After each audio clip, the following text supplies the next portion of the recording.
The cost of operation for businesses will continue to come down and will happen. The second broad area we are tackling is to deal with the softer issues around improving our business environment.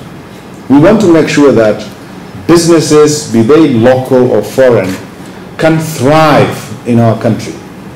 There's been a lot of bureaucratic red tapes that were created many years ago, and we've never bothered to ask ourselves the question, why do we need this process here? We're asking ourselves those difficult questions.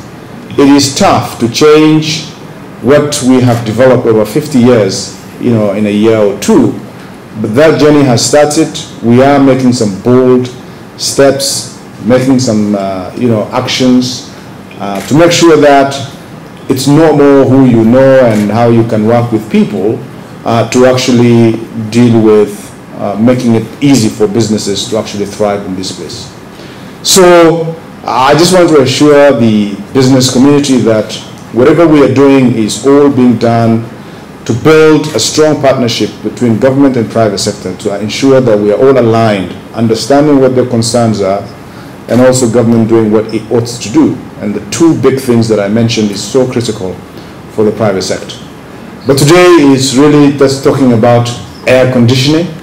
I'm sure in about 5-10 years time there will be much more sophisticated ACs in the world, courtesy of Samsung in particular. And without taking much time, I just want to congratulate Samsung, to say well done, and may you live long and introduce more new products. Thank you.